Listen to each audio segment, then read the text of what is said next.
Some of those countries that are members of the G7 had a call with the U.S. president on Wednesday, in fact.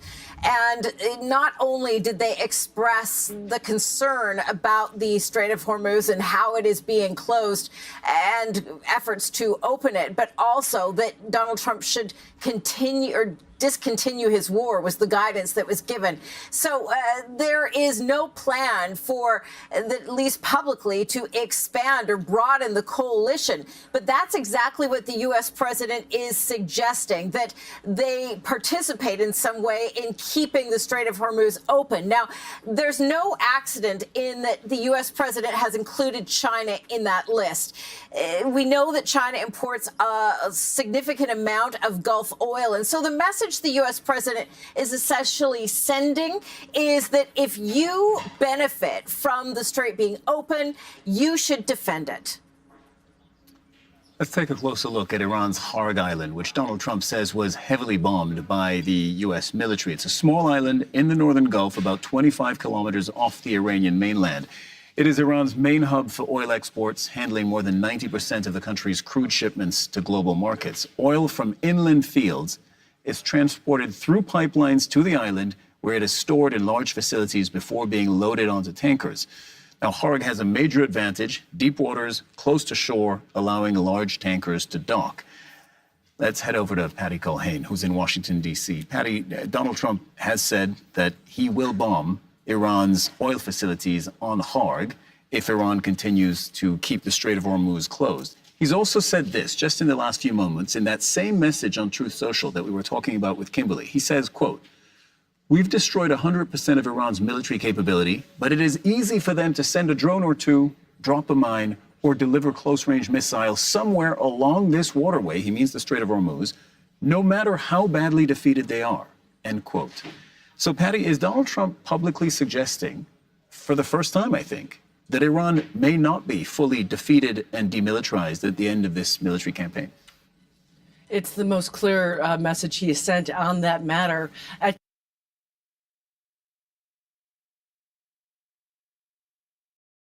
A president who's just now realizing that there can be consequences for military actions. Think about it. He has launched military strikes into 7 countries in just, a year and 2 months into his second term. There hasn't been really any consequences for the American public with that.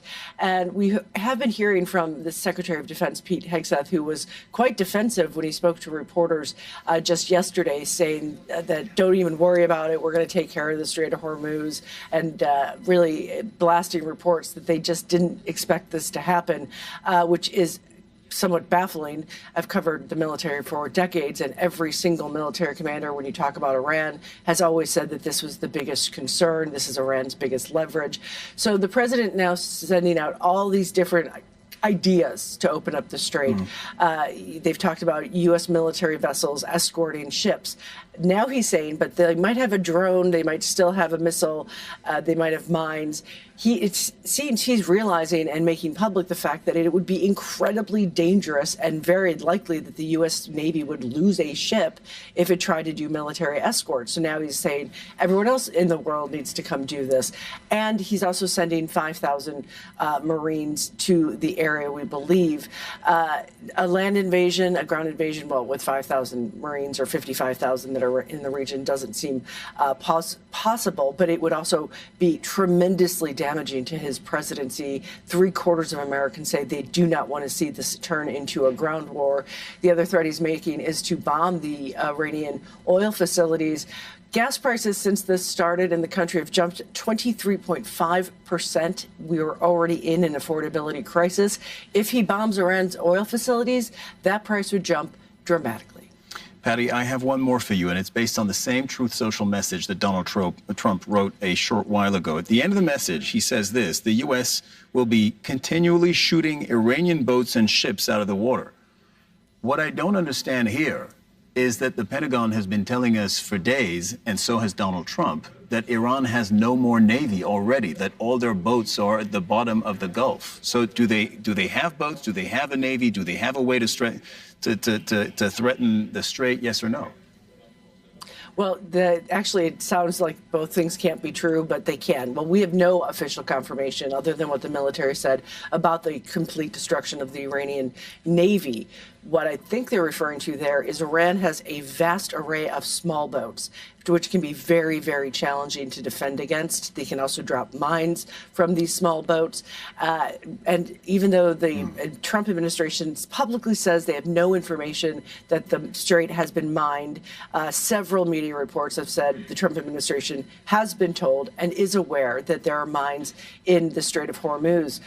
The Treasury Secretary said because some Chinese ships were able to make it through, that proves that they aren't mined. What it proves is that the Chinese captains might just actually know where the mines are. Patty Culhane reporting from Washington, D.C. Thank you very much, Patty. Israeli forces have launched airstrikes on several areas of Lebanon, claiming it is targeting locations linked to Hezbollah. 4 people were killed by strikes in the southern city of Sidon. The victims were members of the same family.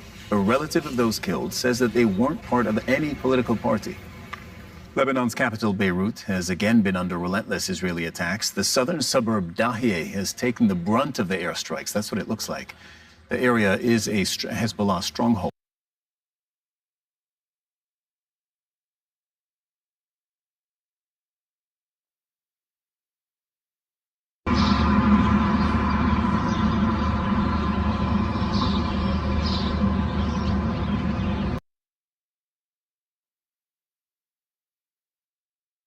Carolina, I wonder if you could start by giving us an update. You're with the UN, you get those numbers, you get those regular updates. As of your last update, how many civilians have been caught in this crossfire between Hezbollah and IDF forces? I mean, in Lebanon, in less than 2 weeks, 830,000 people have been displaced from the areas that are now under attack or evacuation orders. It's about 14% of Lebanon's very small territory that's now affected by the evacuation orders.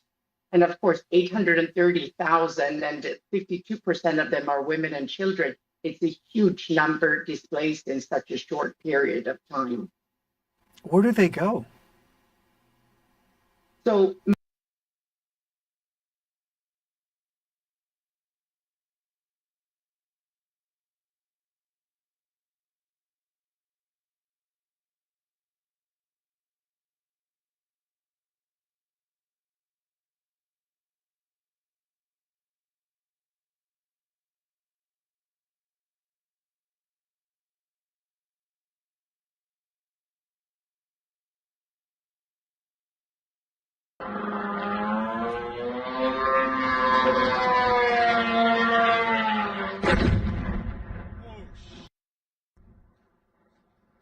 oh my God.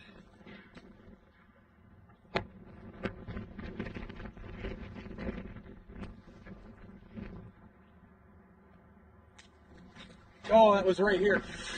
They're starting to dial into our building. Yeah. Now, as Matt mentioned,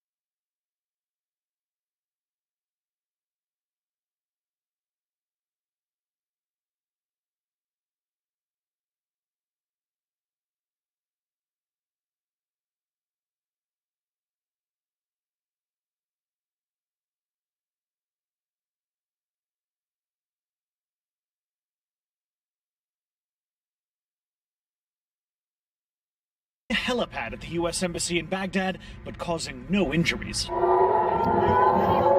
It's one of several Iranian counterattacks across the Middle East, like this one outside Tel Aviv. But yesterday, Iran's president, who was also reportedly a target, openly walked the streets of the country's capital in an annual anti-Israel rally. But President Trump continues to insist the war is exceeding expectations. Today we've had some very, very big hits, very powerful hits. Among them, a massive strike against Iran's Harg Island, which handles about 90% of that country's oil exports. The president said U.S. forces obliterated the island yesterday, which he called Iran's crown jewel. It comes amid Iran's continuing blockade of the Strait of Hormuz, a vital waterway that handles about 20% of the world's oil. With oil and gas prices surging, the president says the U.S. will open the strait by force. Mr. President, when will the Navy start escorting tankers to the Strait? What happens if the gas prices, as soon as that's over, are going to come tumbling down along with everything else? Meanwhile, the Pentagon is committing more forces to the region. 3 U.S. officials tell NBC News that some 5,000 service members, including 2,500 Marines based in Japan, are now streaming west toward Iran. The Marine unit, specially trained for crisis response, including evacuations, protecting embassies, and being the first on the ground in dangerous areas. Meanwhile, Israel's expanding offensive against Hezbollah in Lebanon has killed nearly 800 people. Menahadin is among hundreds of thousands who've been displaced as Israeli forces surge northward. No one, not the government, not the United Nations, is helping, he said. They're not thinking about the people. And we're learning that 5 U.S. refueling planes have been struck on the ground in Saudi Arabia.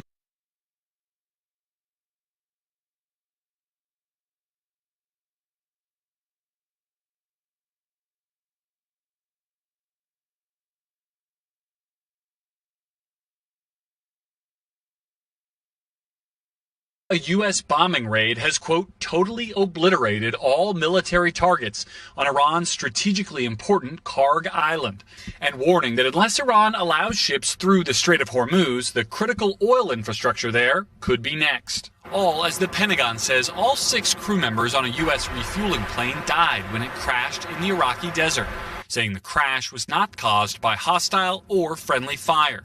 The number of U.S. fatalities in the war, now 13. The incident occurred over friendly territory in western Iraq while the crew was on a combat mission. It's a reminder of the true cost of the dedication and commitment of the joint force. That joint force set to expand by some 5,000 service members, including 2,500 Marines based in Japan, now streaming west towards Iran, 3 U.S. officials tell NBC News. The Marine unit specially trained for crisis response, including evacuations, protecting embassies, and to be first on the ground in dangerous areas. All as the Pentagon tonight saying after 13 days of airstrikes, it's hit more than 6,000 Iranian regime targets. Never before has a modern, capable military, which Iran used to have, been so quickly destroyed. But now the question of how to reopen the Strait of Hormuz, with Iran's new supreme leader vowing to keep attacking oil tankers, though his words were only in a written statement read on state TV. We know the new so-called not-so-supreme leader is wounded and likely disfigured. Iran has plenty of cameras and plenty of voice recorders. Why a written statement? I think you know why. And Garrett joins us tonight live from the White House. Garrett, one of the goals here, according to the president, is preventing Iran from getting a nuclear weapon. But tonight, the president says the U.S. is not currently trying to recover uranium stocks it believes Iran has. That's right, Tom. The president said the U.S. is, quote, not focused on that, but he also didn't rule it out in the future, saying that for the moment, the priority is taking out those Iranian missiles and drones. Tom? Growing economic and energy crisis in Cuba. Today, Cuba's president said they are in talks with the Trump administration to find a solution. I'm joined tonight by George Solis. And George, this is significant because it's the first time Cuba has acknowledged the discussions with the U.S. Yeah, that's right, Tom. President Miguel Diaz-Canel didn't really provide details about the talks, only saying that certain international factors led to the exchanges. Cuba today also said it would release 51 prisoners as part of a Vatican brokered deal. And it's worth noting Raul Castro's grandson was in attendance during the announcement today. While he has no official role in the government, he's been reportedly in talks with Secretary of State Marco Rubio. Now, President Trump has ramped up pressure on the communist country, suggesting it could fall. Cuba is facing a growing economic crisis. It's been 3 months since fuel has arrived there, leading to rolling blackouts. Its leaders blame the U.S. energy blockade since the U.S. capture of Venezuelan's authoritarian leader, Nicolas Maduro. Health alert tonight. There are major changes to how doctors are recommending managing your cholesterol. I'm joined tonight by Stephanie Gosker. And Stephanie, this really affects younger patients. Yeah, it does. You know, this is the first time that these guidelines have been updated in 8 years. And the overall message is really clear. People need to start paying attention to their cholesterol levels at an earlier age, many in their 30s. And that could include going on medication younger. The guidelines reestablish specific target levels for bad cholesterol. People with borderline risk should be under 100, and people at high risk need to be under 70. There is a new, more precise risk calculator as well for heart disease designed for people ages 30 to 79. And clinicians also recommend everyone get a test called the lipoprotein A test at some point in adulthood. This is another tool to assess heart disease risk. Finally, Tom, the same old adages apply. Eat better, exercise more. And that test, the lipoprotein A. All right, we're going to remember that. Thanks, Stephanie. President Trump tonight announcing a U.S. bombing raid has, quote, totally obliterated all military targets on Iran's strategically important Karg Island, and warning that unless Iran allows ships through the Strait of Hormuz, the critical oil infrastructure there could be next. All as the Pentagon says all 6 crew members on a U.S. refueling plane died when it crashed in the Iraqi desert, saying the crash was not caused by hostile or friendly fire.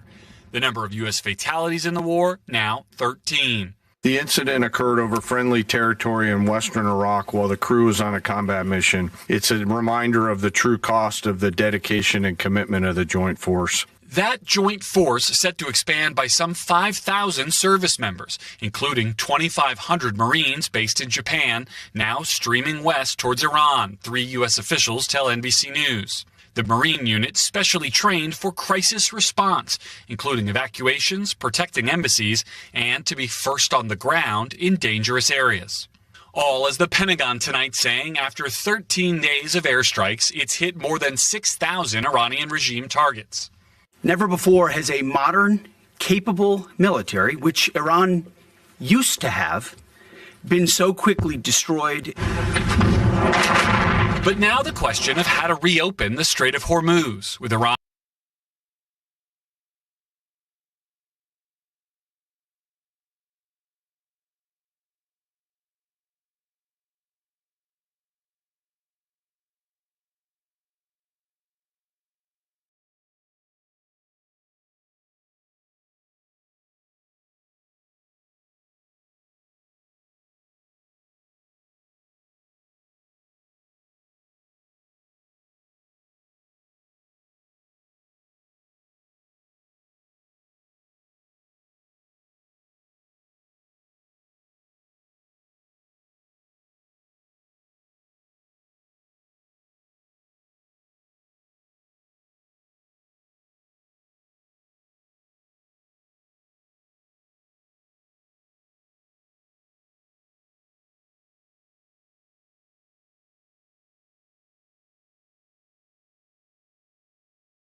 But we understand that 2 people were injured in this attack, and this is not the first time, by the way, because Iran allied armed groups and the IRGC at the same time, they have been targeting several locations.